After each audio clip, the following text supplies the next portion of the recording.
నక్సల్స్‌ని సమర్థించే వాళ్ళు కాల్పులు వినిస్తే పోలేదా అంటారు. నిన్ననే మనం మాట్లాడుకున్నాం.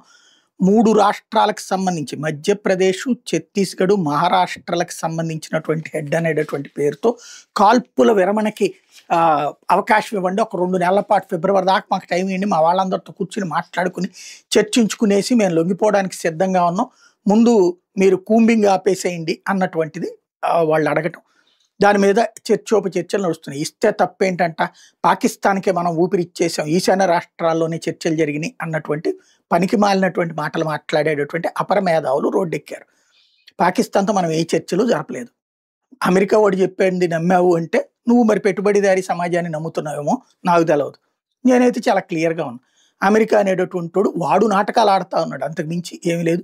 మనం ఏ చర్చలు జరగలేదన్నది లోకం చూసింది. సరే, మన కళ్ళల్లో నుంచి ఉండేటటువంటి లోకంలో చూస్తే అది మీ కర్మ. నెంబర్ 2 వచ్చేటప్పటికి ఇప్పుడు చర్చించి ఏం చేయాలి చర్చలు? వాళ్ళతో ఏం చర్చించాలి? వాళ్ళు అనేటటువంటి పేదరిక నిర్మూలన. ఇప్పుడు 40 కోట్ల మందికి ఈ దేశంలో పేదరిక నిర్మూలన. నక్సలిజం పక్కెళ్ళిపోవాలి కదా! ఉచిత బియ్యం ఇస్తున్నది ఇప్పుడు కేంద్ర ప్రభుత్వం. ఉచిత ఇళ్ళు కట్టిచ్చిస్తోంది. ఉచిత మరుగుదొడ్లు కట్టిచ్చిస్తోంది. అలాగే ఉపాధి హామీ కిందన కూలీ పనులు ఇస్తోంది. అనేక రకాలు అందిస్తోంది. వీళ్ళందరూ అడిగేది అదే కదా! అది చేశారు కదా! ఇంకేం కావాలి?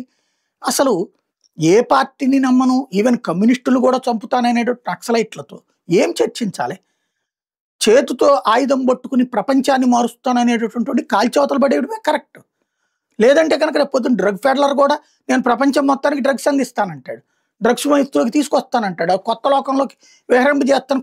ఆకాశంలోకి పోయాక నువ్వు ఎవరినో ఇక్కడ చంపి ఆకాశంలోకి వెళ్ళం కాదు, ఇక్కడ ఉండగానే నీకు సుఖాలు అందిస్తానంటాడు. దాన్ని మార్చేద్దామా వాళ్ళకి? నక్సలైట్లు ఒకనాడు ఖచ్చితం. కానీ ఆ నక్సలైట్లు ఈ సమాజంలో పెరిగిన ఫ్యాక్షనిజాన్ని కంట్రోల్ చేయలేదు, రౌడీజాన్ని కంట్రోల్ చేయలేదు. ఆళ్ళ జోలికి పోలా. సామాన్యమైనటువంటి గిరిజనుల్ని ఇన్ఫార్మర్ల పేరుతో కాల్చి చంపారు. లేకపోతే కనుక చిన్నా చితక పోలీసుల్ని చంపారు. వాళ్ళ వలన సమాజానికి ఏమొరిగింది?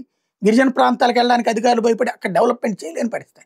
వాళ్ళతో ఇంక కొత్తగా చర్చించేదేంటి? ఇప్పుడు నక్సలైట్లతో చర్చలు ఉండవు, సమస్య లేదు. అదే సందర్భంలో నక్సలైట్లు ఫిట్ ఆర్ క్విట్, లొంగడమా పోవడమా, ఇదే నినాదం. అది సమర్థించే వాళ్ళు ఉంటారు, వ్యతిరేకించే వాళ్ళు ఉంటారు. కానీ రాజ్యం ఎప్పుడూ కూడా ఇలాంటి వితండవాదం, తిరస్కరణవాదం, ఆయుధవాదులతో చర్చలు జరపడం అనవసరం. దానికి సాక్ష్యం రాజశేఖర హయాంలో ఏం జరిగింది. కాబట్టి ఏం జరగదు. ఈలోపు ఉపన్యాసాలు నడుస్తుంటాయి.